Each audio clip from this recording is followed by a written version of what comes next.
They came for ADUs and they tried to ruin them. Thanks to you, the audience for this video, we actually managed to stop them for now. So here's some footage of me in Sacramento last week. I'm at the Capitol testifying about a piece of housing legislation. In this video, we're going to talk about how to protect our ADU rights, which lets us build houses in our backyards, convert parts of our home into apartments. This is what's called an accessory dwelling unit. They make up 1 in 5 new homes in California. More states are adopting ADU laws statewide: Colorado, Washington, Oregon, Arizona. This is a very exciting time for the movement and for homeowners everywhere. And as such, politicians are coming out of the woodwork and trying to change things. But because we've got this big old audience, we've really cemented our place in defending ADUs, and we're making a big difference. To understand how to prepare for the fight that's coming in 2026, I first need to explain kind of the crazy process that Sacramento uses to turn a bill into a law. So the way this works is assembly members author a bill, right? And then that bill is referred to committees. Because this was an anti-ADU bill, it got referred to the Housing Committee. Now, what was surprising to me is that it did not get referred to the Local Government Committee, even though it also affects local governments. That was already kind of a yellow flag, because that meant we only had one committee where we could poke and prod this bill and shoot it down. The way it works is the bill author gets to pitch their bill, then they have the ability to bring in 2 witnesses who get to speak for 2 minutes each. And then the opposition can schedule some time to oppose the bill, and they get to have witnesses who speak for 2 minutes each.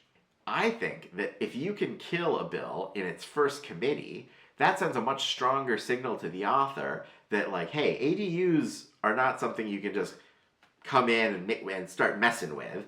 There is a community that is organized around them that will defend their ADU rights, and you are messing with that community. So you guys wrote hundreds of letters. It was super helpful. That allowed me to also ping off of all of our allies, people like Casita Coalition that specialize in ADU industry members, people like YIMBY Action that specialize in grassroots organizing, and people like California YIMBY who specialize in legislative efforts around housing reform. So all 3 of the groups said, yeah, you're right, this is a bad bill and we can oppose it. And lo and behold, the author got spooked and they withdrew their bill. Mission accomplished. Basically, the big celebration is that a hearing did not happen. Here is a piece of paper that explains this. At the top you see this is the California State Assembly agenda for the Housing Committee. And at the bottom you can see that this legislator withdrew their agenda items, so it's crossed out. Now that was the last chance it had to go to the Housing Committee this year. However, it is still eligible to go to committee in 2026. And I expect that the bill author will try to amend it and bring it back to committee at that time. And then we're going to go through the whole process that I described before. While I'm talking about all this, it is interesting to show you an actual example from Sacramento last week where we did have the hearing. This is on a less controversial bill about the permit approvals for factory-built housing, but you can kind of see this is Assemblymember Tina McKinnor pitching her bill. Mr. Chair and members, AB 557 is part of the legislature's Housing Affordability and Permitting Reform Bill package that would increase the production of factory-built housing in the state. AB 557 will streamline the construction approval process for factory-built homes and is a critical solution that will increase housing production, lower costs, and make the dream of home ownership a reality for millions of Californians.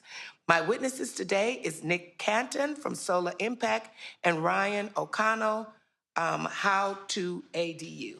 Thank you. Then one of her witnesses, somebody from the industry who would benefit from the implementation of factory-built housing, testifies to how great it is. SoLA Impact is Southern California's largest private developer of affordable housing. AB 557, as amended, streamlines the approval process for modular unit plans in California. Under the bill, HCD would approve modular unit plans by unit serial number. Once approved, those modular unit plans could be reused across multiple housing projects within the same building code cycle without requiring full review. Then you've got me testifying on behalf of YIMBY Action, a coalition of 50,000 grassroots activists, 13 chapters across California, talking about how great the bill is. Thank you for the opportunity to testify on Assembly Bill 557. Once factory-built units have been approved, they should not have to go back through review over and over while the code has not changed. AB 557 will help align permitting timelines for both factory-built and site-built construction components of housing projects, minimizing delays and supporting more predictable, affordable development. It's a straightforward change that serves both the importance of building codes and local expertise and the urgency of our housing needs. By adopting policies like this, we open one more path to abundant, affordable housing so Californians can have real choices about where we live. This bill doesn't cut corners, it cuts inefficiencies. We urge your support. Thank you. Thank you. And then there's a section where people get to get up and very briefly oppose or support. They just say their name, their organization, whether they oppose or support. It's called a Me Too, and we rattle through that section really quickly. Then the committee can ask questions. That gives an opportunity for the bill author, supporters, or opposition to speak and answer those questions, and then it can be moved to a vote, which is what happened for this factory-built housing bill, AB 557, and it passed out of committee, which is a good thing. Because tens of thousands of people are watching these videos, I get to go and kind of be an authority on the issues. In the case of bills like 1055, I get to speak on behalf of To ADU and the community here. In the case of bills like AB 557, I'm speaking on behalf of YIMBY Action. This bill, AB 1055, is going to come back next year. It is bad for ADUs for a bunch of reasons that we've gone over in the other videos. There are pressure points in Sacramento, and when we press them with the audience of this size, we press those pressure points, we make a difference. So please, go sign up for Napa Solano for Everyone or YIMBY Action. Donate if you want to. Let's build some housing. Thank you for all your support this year. We're making a difference.